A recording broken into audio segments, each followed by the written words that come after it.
chaos at Dubai's international airport.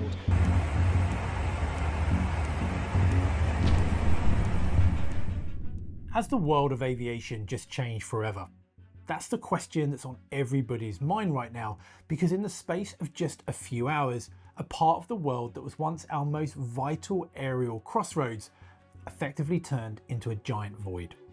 Pilots flying jets with hundreds of people on board between Europe and Asia suddenly saw their planned routes over the Gulf simply disappear. Now, many of these flights had the good fortune of still being far enough away from the action that they could simply turn around or divert, which they obviously did. And many of these jets also carried plenty of extra fuel, which wasn't a coincidence. Because in reality, the military build-up was obvious for days or even weeks before the war in Iran broke out. And with that as a prospect, many airlines and crews had already been making some seriously conservative flight planning decisions. Hence all of that extra fuel for flights going into or over the Gulf. And many of them had also filed flight plans with diversion airports as far away as Athens in Greece. Very distant airports that were safe diversion options, basically somewhere to hang their hat should things kick off. But in hindsight, were these diversion airports as safe as first thought? Well, when the war first broke out on the 28th of February, even those supposedly distant airports quickly began to feel the strain. With many aircraft suddenly looking to divert all at once, airspace a long way from the firefight filled up really quickly. Issues such as stand availability for the diverting aircraft suddenly became a really big problem. Airport managers had to get on the phone to their colleagues in other airports to see if they had any spare capacity to accommodate airliners packed full of people. Now, all of this applied to flights that were far enough away that they could fly off to safe alternates. And those with even more fuel in their tanks often flew all the way back to their departure airport. But for some pilots and their passengers, things became much more serious. These were the flights that were already inside the conflict airspace over the Gulf when the war broke out. And for many of them, their options of where to go were disappearing faster than the time they had to react. Now, some of the personal stories that I heard from colleagues from that morning of the 28th of February when the fighting broke out would seem pretty much unthinkable in any other scenario. Initially, aircraft that had just departed from Doha in Qatar or Dubai in the UAE were entering holding patterns right after departure, and that's because they'd planned to head north into Kuwait and Iraqi airspace close to Iran, which obviously now wasn't an option. Gradually, more and more aircraft in the region were put into the hold while controllers tried to figure out what to do as the military situation escalated. And this meant that after entering a hold, many pilots flying over Qatar or the UAE were then suddenly told that they should land immediately. Now, they literally had 10 minutes to either get on the ground or leave the airspace. And unless you're in a position to start an approach immediately, well, landing within the next 10 minutes just wasn't an option. As a result, the majority of aircraft in that airspace were now effectively in no man's land. For example, if an aircraft was flying locally from, say, Doha to Dubai and decided to divert to Muscat in Oman, they would now need to do so without transiting through the closed UAE airspace, therefore heading south initially through Saudi Arabia, which would inevitably consume a lot of the extra fuel that was loaded before departure. And because this seemed like a sensible option under the circumstances, a large number of crew elected to initiate that diversion to Muscat. However, as they approached Muscat over an hour later, the crews were informed this airport was also closing, as they couldn't take any more diversions for the simple reason that they no longer had any space for aircraft on the ground. So the aircraft who had flown an hour's worth of diversion and were most of the way there now had to turn around a second time to divert to places like Riyadh in Saudi Arabia, but again, without using UAE airspace. And even with the most conservative fuel planning in the world, many aircraft simply couldn't make that work and started declaring fuel emergencies. Now, normally calling a Mayday fuel on frequency would open up all airspace and all runways for that aircraft, but not on that day. Incredibly, at least some air traffic controllers initially refused to allow emergency aircraft to land because they had instructions from military supervisors to accept nobody. And that's because missiles, drones, and fighter jets were now operating over the entire region. Eventually, pilots with literally no fuel to go anywhere else were essentially told that they could land, but at their own risk, something incredibly rare to hear. And then, in the case of aircraft that did manage to land safely in Dubai, their passengers and crew were rewarded by having to deal with rockets, missiles, and drones landing around the airport and the rest of the city. All in all, it was a very surreal few hours for our colleagues and the people in their care. But that begs the question that I'm sure many of you are thinking: why were so many aircraft using that airspace to begin with? For one thing, why were all those aircraft departing from Doha or Dubai heading north so close to Iran? Well, to understand that, we need to look at this region in a bit more detail to see how commercial aircraft flew near it before the war broke out and how that's now changed. Firstly, this war is obviously just the latest in a really long line of conflicts. In the past decade and beyond, we've had wars all over, from Afghanistan, Syria, Yemen, Sudan, Libya and Ukraine, all of which have brought airspace closures or restrictions. Plus, the Ukraine war brought sanctions that closed Russian airspace to a large number of airlines. All of this meant that, especially in an area like the Middle East, airspace has progressively been getting squeezed tighter and tighter.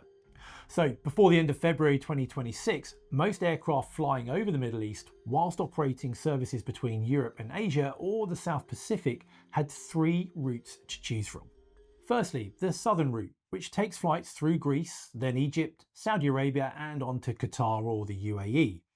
Then we had the central route, which took aircraft through Turkey, then Iraq, the Persian Gulf, and then again on to Qatar or the UAE. And finally, the northern route, which takes flights through the northern coast of Turkey, then Armenia and Azerbaijan, Turkmenistan, Afghanistan, Pakistan, and on further east. And note here that even before the latest hostilities, the northern route took aircraft over Afghanistan, which it still does today. And that adds its own set of unique threats, because Afghanistan's airspace has been entirely uncontrolled, classified as Class G airspace, since August 2021. Now, there are specific routes for aircraft to follow, with air traffic controllers in adjacent sectors sequencing traffic in and out of these routes. But once inside Afghan airspace, there are no controllers controlling any of the flights.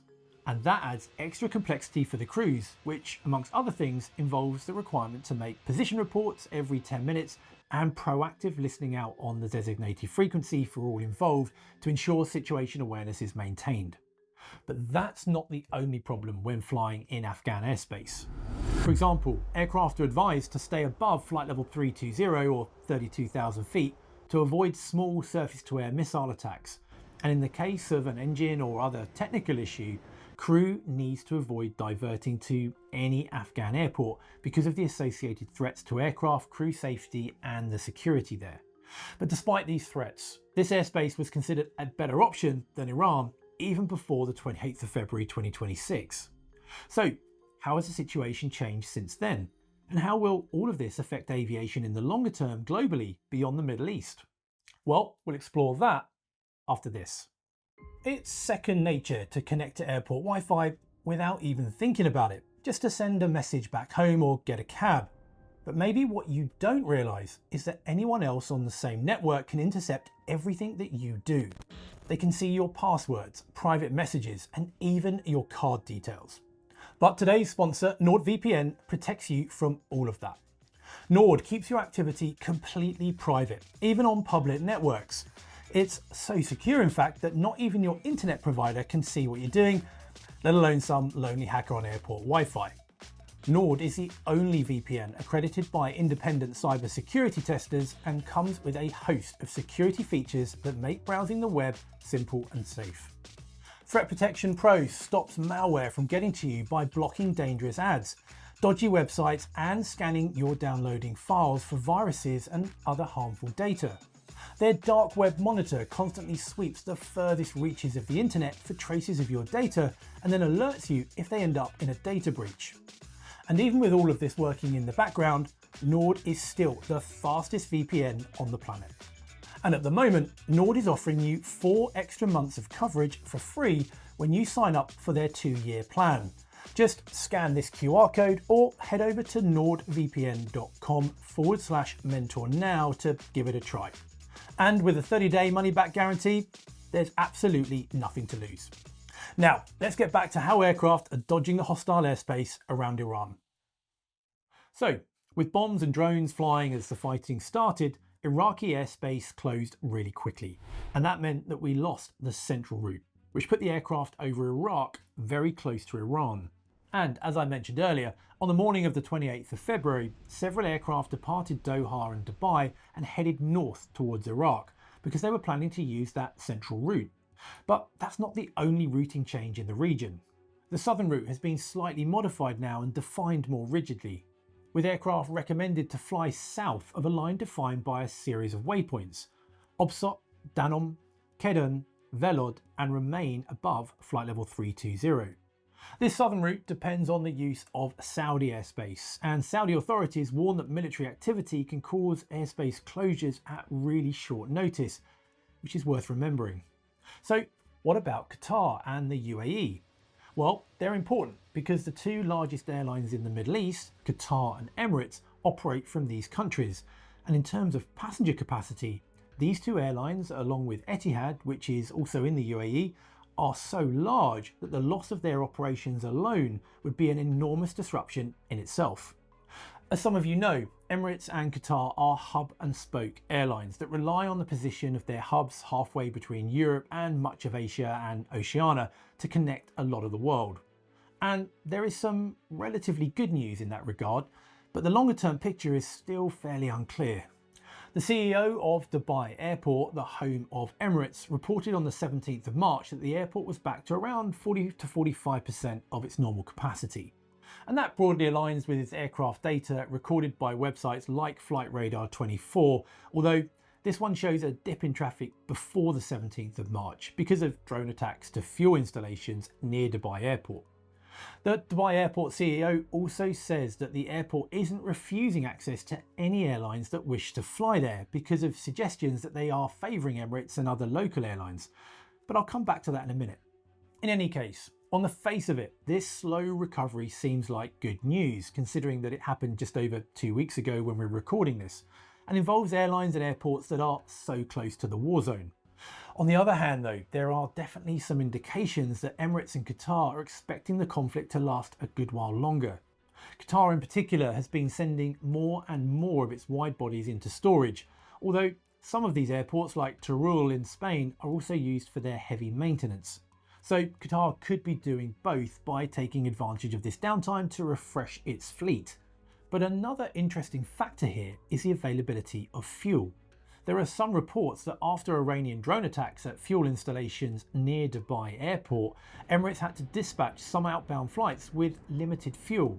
So not enough to fly to destination, but enough to fly to airports in Saudi Arabia in order to refuel before continuing on to its planned destination, which is known as a tech stop. Now, all of that sounds like a bit of a headache for the Gulf Airlines, which I'm really sure it is. But it's not just the Gulf Airlines that this crisis is affecting. Let's look at airlines like Qantas in Australia.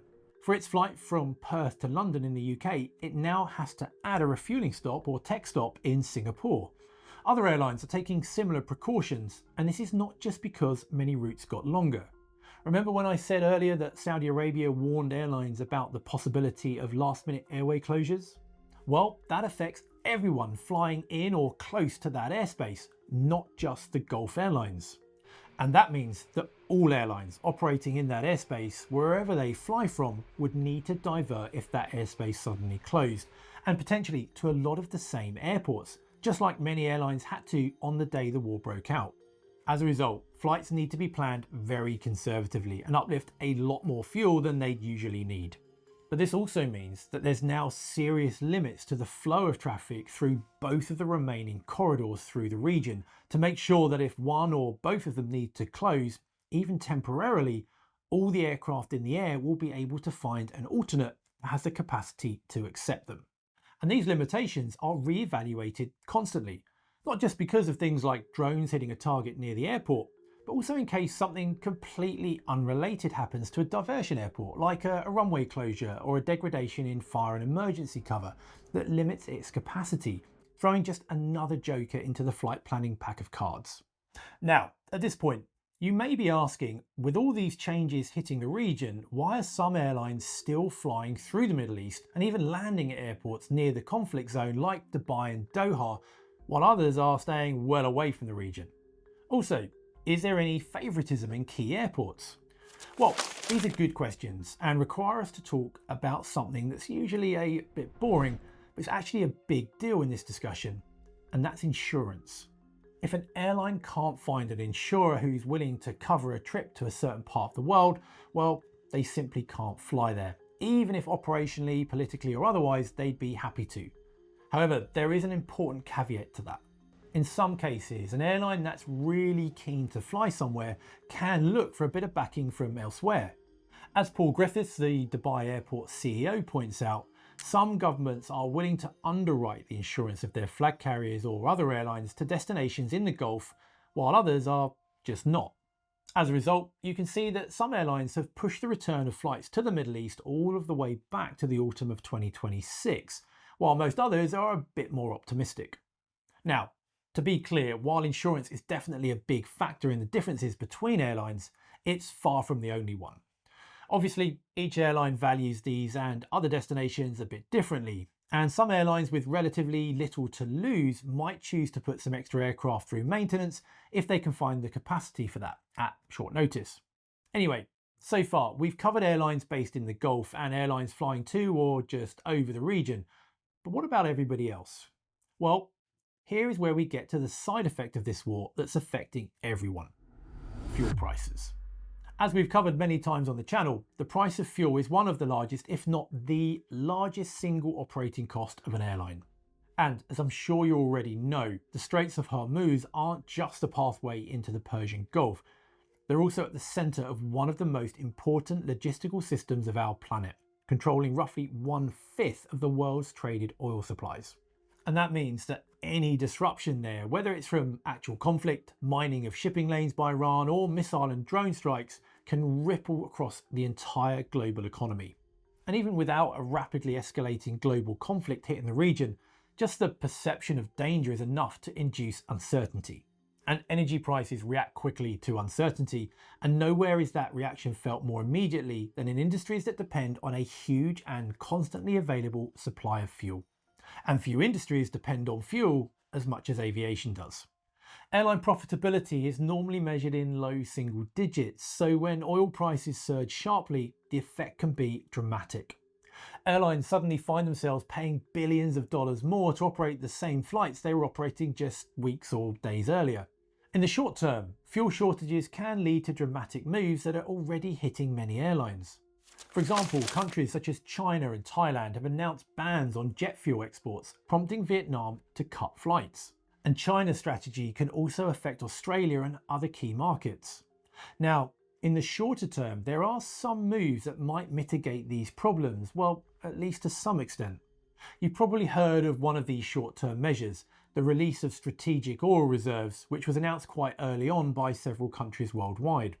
But there is another preemptive measure that's a bit more specific to the aviation industry, and which means that not all airlines will be immediately affected by what's happening to the same extent, and that's fuel hedging. Now, there's a few different versions of this, but the basic idea is that an airline agrees to buy a large volume of fuel over a specific period, usually of several months, for a specific pre-agreed price. When the market is nice and calm and the world isn't enveloped in an intense geopolitical crisis, fuel hedging means that an airline might pay a bit more than the fluctuating market price of fuel.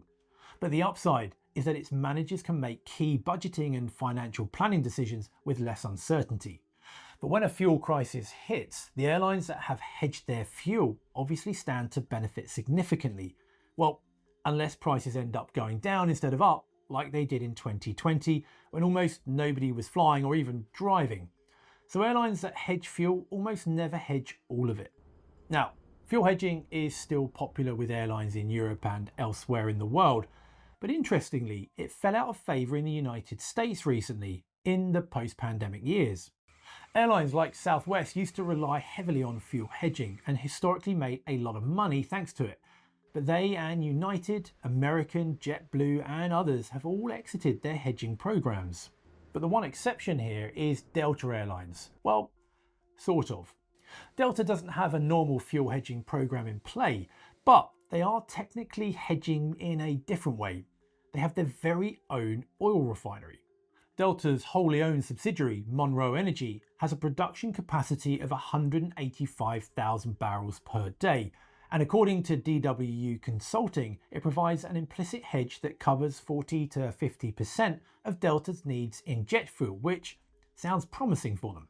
But again, even for hedged airlines, this is a short-term solution that can't shield them from high crude oil forever. And there's also more factors to look for in this crisis that are still really hard to quantify. For example, a lot of cargo depends on Gulf routes, including time-sensitive goods like pharmaceuticals moving between Europe, Asia and Africa.